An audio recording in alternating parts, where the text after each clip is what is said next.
Hello नमस्कार साथियों, आज हम इस वीडियो में बात करेंगे विज्ञान से संबंधित 15 महत्वपूर्ण क्वेश्चनों के बारे में जो रेलवे एग्जाम में या अन्य कॉम्पिटिटिव एग्जाम में पूछे गए हैं।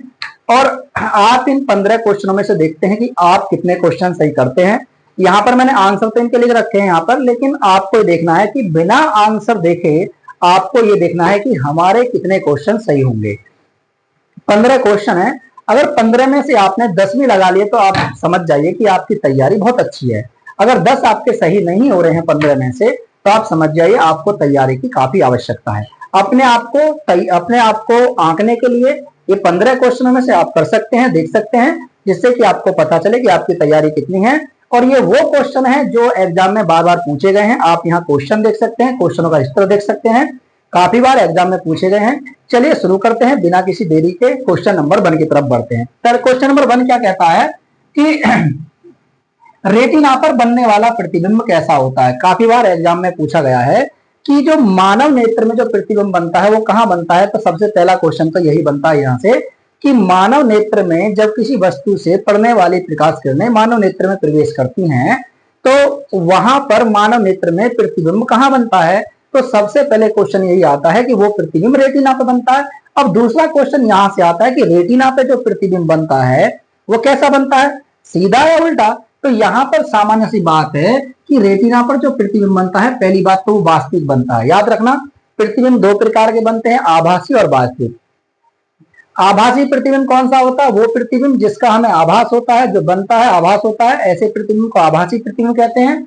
और जो वास्तविक यानी जो वास्तविक रूप से बनता है, ऐसे प्रतिबिंब को वास्तविक प्रतिबिंब कहते हैं। अर्थात यानी प्रकाशिक किरण, जब 2 प्रकाशिक किरण किसी वस्तु से चलती हैं तो वो आपस में जब वो मिल जाती हैं, इंटरसेक्ट करती हैं, आपस में काटती हैं, तो यहाँ पर बनने वाले प्रतिबिंब को वास्तविक प्रतिबिंब कहते हैं। ठीक है, अभी बताऊंगा लेंस में और दर्पण में क्या होता है, गोलीय दर्पण कितने प्रकार के होते हैं, गोलीय लेंस कितने प्रकार के होते हैं, वो आगे बात करेंगे और साइंस की क्लास में। ठीक है, अभी यहाँ पे क्वेश्चन बात करें। दूसरा, ये बनता तो उल्टा है, लेकिन ये कैसा दिखाई देता है हमें, रेटिना इसको क्या कर देता है, रेटिना पर जो बनता है ये उल्टा बनता है, लेकिन ये हमें सीधा होकर के दिखाई देता है। तो वास्तविक बनता है, उल्टा बनता है और वस्तु से छोटा बनता है। यानी जितनी वस्तु होती है, आप मान लीजिए आपको हाथी दिखाई दे रहा है, तो हाथी जैसा प्रतिबिंब थोड़ी बनेगा आपकी आंख में। हाँ, आपको हाथी दिखाई देगा, इतना बड़ा हाथी, आकार इतना है, लेकिन ऐसा तो नहीं क्योंकि हमारी आंखें तो छोटी हैं, उस पर प्रतिबिंब का हाथी के आकार का थोड़ी बनेगा, नहीं बनेगा ना। तो प्रतिबिंब कैसा बनेगा, बहुत छोटा। ठीक है, याद रखना। तो वस्तु से छोटा बनेगा, वास्तविक बनेगा, उल्टा बनेगा। ठीक है, आगे बात करते हैं। पोलियो के टीके का सर्वप्रथम, ठीक है, पोलियो का टीका सर्वप्रथम किसने तैयार किया। पोलियो के टीके की बात करें तो सर्वप्रथम जॉन साल्क। जॉन साल्क कौन थे, एक अमेरिकी वैज्ञानिक थे, अमेरिकी वैज्ञानिक थे। और इन्होंने 1950 के शुरुआती दशक में एक परीक्षण किया, एक टीका बनाया। उस टीके का इन्होंने सबसे पहले जो परीक्षण किया था अपनी ही फैमिली पे किया था, खुद पे किया था। उसके बाद फिर इन्होंने अन्य देश जैसे अमेरिका, कनाडा और फ्रांस सहित कुल मिलाकर के इतने देशों के लगभग 1.6 बिलियन, ठीक है, 6 मिलियन लोगों, 6 मिलियन बच्चों पर यह परीक्षण किया। और जब यह परीक्षण सफल पाया गया तो इन्होंने 1955 में डिक्लेयर कर दिया कि टीका का जो वो है, ठीक है, जो इस समय पोलियो का जो टीका है ये सफल रहा। और इस तरीके से 1955 में इन्होंने पहली बार जॉन साल्क ने पोलियो के टीके का आविष्कार किया।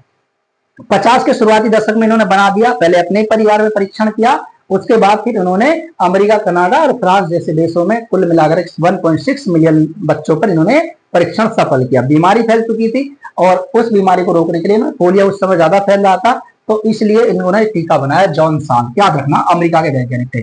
गोबर गैस का मुख्य संघटक क्या है। देखिए, गोबर गैस जो बनती है, गोबर गैस से क्या बनती है, गोबर गैस बन रही, ठीक है, तो गोबर गैस से कौन सी वाली गैस निकलती है, यही पूछा गया इसमें। तो वो निकलती है मीथेन, CH4 मीथेन होती है। याद रखना, CH4 मीथेन, ठीक, अमोनिया होती है NH3, याद रखना। तो CH4 मीथेन होती है। कार्बन का एक अणु और हाइड्रोजन के 4 अणु मिलकर के मीथेन गैस का निर्माण करते हैं, याद रखना इसमें। तो गोबर गैस से बनता है आपके मीथेन गैस। हरे पौधों में प्रकाश संश्लेषण की इकाई क्या होती है, यानी प्रकाश संश्लेषण को मापने की जो इकाई होती है वो क्वांटोसोम कहलाती है। क्या कहलाती है? क्वांटोसोम कहलाती है। अब प्रकाश संश्लेषण होता क्या है, यानी फोटोसिंथेसिस किसे कहते हैं? फोटोसिंथेसिस यानी प्रकाश संश्लेषण वह क्रिया, वह रासायनिक अभिक्रिया जिसमें प्रकाश की उपस्थिति में पेड़ पौधे अपना भोजन स्वयं बनाते हैं। ऐसी अभिक्रिया को, रासायनिक अभिक्रिया को प्रकाश संश्लेषण की अभिक्रिया कहते हैं। यानी प्रकाश की उपस्थिति में पेड़ पौधों के द्वारा बनाए जाने वाला भोजन स्वयं अपने आप बनाते हैं। ठीक है, ठीक है, याद रखना। तो इसको क्या बोलते हैं? इसको बोलते हैं प्रकाश संश्लेषण। डिटेल वीडियो देखने के लिए आप हमारे चैनल पर जा सकते हैं, हरीश क्लासेस बुलंदशहर। ठीक है, याद रखना। चलिए, न्यूटन प्रति किलोग्राम, न्यूटन प्रति किलोग्राम है, याद रखना। न्यूटन प्रति किलोग्राम किस भौतिक राशि का मात्रक है? तो न्यूटन प्रति किलोग्राम होता है त्वरण का मात्रक। ठीक है, त्वरण क्या होता है? त्वरण आपको मैंने बताया भी था। ठीक है, त्वरण के बारे में मैंने वहां डिटेल में क्लास डाल रखी है, आप वहां पे जाके देख सकते हैं। और इस क्लासेस बुलंदशहर या हमारे फेसबुक पेज रोहित कुमार को फॉलो कर लीजिए, वहां पर भी क्लास आती रहती है, समय समय पर आती है, और वहां पर भी नॉलेज वीडियो वहां पर डाली जाती है। चलिए, ठीक है, तो यह त्वरण होता है। त्वरण तो न्यूटन प्रति किलोग्राम त्वरण का मात्रक होता है। गायटर मतलब गलफड़े आपने देखे होंगे। ठीक है, गांव की भाषा में इन्हें कंठे बोलते हैं कि गंठे निकल आए। ठीक है, तो गालों में क्या होता है, यहाँ पर ये फूल जाते हैं, इन्हें गलफड़े कहते हैं, तो इसे गायटर कहते हैं। तो गायटर रोग जो होता है वो किसकी कमी से होता है? तो देखिए, नमक, आयोडीन की कमी से। जब शरीर में आयोडीन की कमी हो जाती है तो उस आयोडीन की कमी के कारण गायटर यानी गलफड़े फूल जाते हैं, ये वाले फूल जाते हैं यहाँ पर। ठीक है, तो इनको गायटर कहते हैं, आयोडीन की कमी के कारण होता है। ठीक है, याद रखना। तो इन्हें गायटर कहते हैं, आयोडीन की कमी से होता है। वायरोलॉजी में किसका अध्ययन किया जाता है? अगर आपने मेरी क्लास देखी होगी तो मैंने लिखवाई थी विज्ञान की प्रमुख शाखाएं। तो विज्ञान की प्रमुख शाखाओं के अंतर्गत किसका अध्ययन किया जाता है? वहां पर मैंने बताया था कि वायरोलॉजी के अंतर्गत विषाणुओं का अध्ययन किया जाता है। तो विषाणुओं का अध्ययन किया जाता है वायरोलॉजी के अंतर्गत। इसमें वायरो मतलब वायरस, ठीक है, विषाणुओं के बारे में अध्ययन किया जाता है। ठीक है, ये सभी चीजें इसके अंतर्गत। विटामिन सी का रासायनिक नाम क्या है? इसको तो आपको पता है कि इसे एस्कॉर्बिक एसिड कहते हैं। कुल मिलाकर के अब तक कुल विटामिनों की संख्या की बात करें तो कुल विटामिन अब तक 13 पाई गई है। ठीक है, तो 13 विटामिन अब तक पाई गई हैं। ठीक है, अब कौन कौन सी हैं? ए, बी, सी, डी, ई और के, ये वो विटामिन हैं जो मुख्य तौर पर हैं। अब बाकी जो 20 श्रेणी की विटामिन होती है, जैसे B1, B2, B3, B5, ठीक है, B6, B7, B9, B12, इस तरीके से कुल मिलाकर के अब तक 13 विटामिन पाई गई हैं। ठीक है, सबसे पहले सर्वप्रथम विटामिन, जिस विटामिन की खोज हुई थी वो विटामिन थी आपकी विटामिन ए। 1912 में सर्वप्रथम खोज करी थी। विटामिन नाम देने वाले व्यक्ति, इनका नाम था फंक। तो फंक ने सबसे पहले विटामिन के बारे में बताया। लेकिन 1912 में सर्वप्रथम, ठीक है, हॉपकिंस वैज्ञानिक थे, ब्रिटिश वैज्ञानिक, उन्होंने सर्वप्रथम जिस विटामिन की खोज करी थी उसका नाम था विटामिन ए। अब विटामिनों का राजा किसे कहा जाता है? विटामिनों का राजा सी को कहा जाता है, याद रखना। अब इनके लिए आप ट्रिक की बात करें तो जैसे एक आप ट्रिक रख सकते हैं, रथ पर एक टॉफी है, रथ पर एक टाफी है, तो पर को आप कर दीजिए साइलेंट, रे से हो जाएगा रेटिनॉल विटामिन ए का नाम, थे से हो जाएगा थायमिन विटामिन बी का नाम। ठीक है, ए से हो जाएगा एस्कॉर्बिक विटामिन सी, कैसे हो जाएगा कैल्सिफेरॉल विटामिन डी, ठीक है, टे से हो जाएगा टैगोफेरॉल विटामिन ई, और टी से हो जाएगा फिलोक्विनोन, ये विटामिन के का है। अब इसमें से कौन कौन सी विटामिन होती हैं जो वसा में घुलनशील है और कौन कौन सी विटामिन होती हैं जो जल में घुलनशील है? तो जल में घुलनशील, ठीक है, घुलनशील, तो जल में घुलनशील विटामिन कौन सी और वसा में घुलनशील? आप इसको एक ट्रिक के माध्यम से याद रख सकते हैं। कैसे? देखिए, ये है KEDA, कीड़ा है। ये जो कीड़ा है, कोई हमारे पास चीनी का एक घोल था, बर्तन में रखा हुआ था, उसके किनारे किनारे पर ये कीड़ा घूम रहा था। अचानक हुआ क्या कि कीड़ा उसमें गिर गया। जब गिरेगा तो क्या हो जाएगा? घुल जाएगा। तो ये क्या होता है? चीनी का घोल, वसा।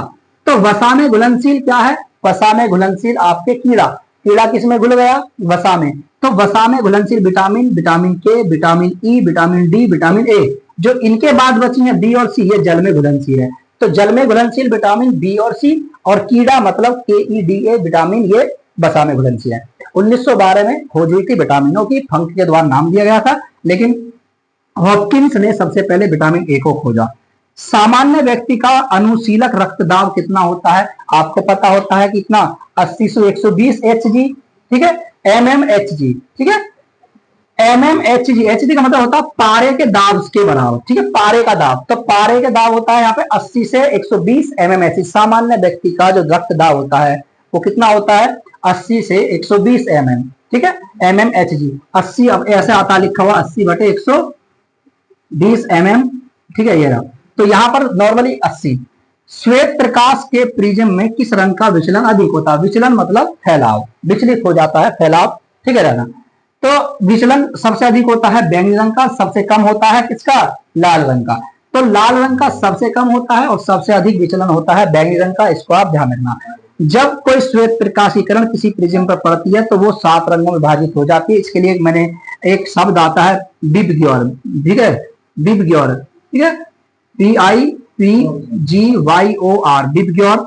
विबग्योर से आप याद रख सकते हैं, जैसे रेड है तो 7 रंगों में विभाजित हो जाती है, पूछा जाता है।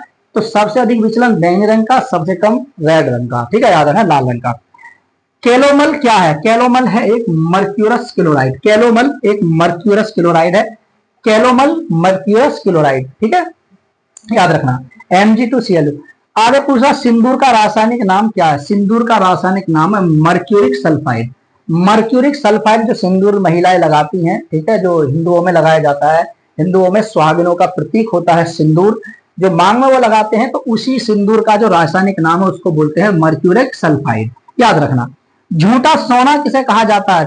ठीक है, फॉल्स गोल्ड किसे कहा जाता है? झूठा सोना। कईयों के माइंड में आया होगा चांदी, चांदी नहीं है, झूठा सोना चांदी नहीं है। झूठा सोना जो कहा जाता है आयरन सल्फाइड या आयरन पाइराइड को कहा जाता है, तो झूठा सोना इसे कहा जाता है। वहीं पैनक्रियाटिक जूस में पाया जाता है क्या? तो पैनक्रियाटिक जो जूस होता है उसमें क्या पाया जाता है? उसमें पाया जाता है ट्रिप्सिन एंजाइम। ट्रिप्सिन एंजाइम पाया जाता है पैनक्रियाटिक जूस में। पैन मतलब जो दर्द से राहत देने के लिए पैनक्रियाटिक। आंतों में प्रोटीन या आंतों में प्रोटीन को अमीनो अम्ल में बदलने वाला उत्प्रेरक क्या होता है? आंतों में जो प्रोटीन होती है उसको अमीनो अम्ल में बदलने वाला उत्प्रेरक क्या होता है? तो इसको बोलते हैं भैया पेप्सिन एंजाइम। पेप्सिन एंजाइम उसे कहा जाता है।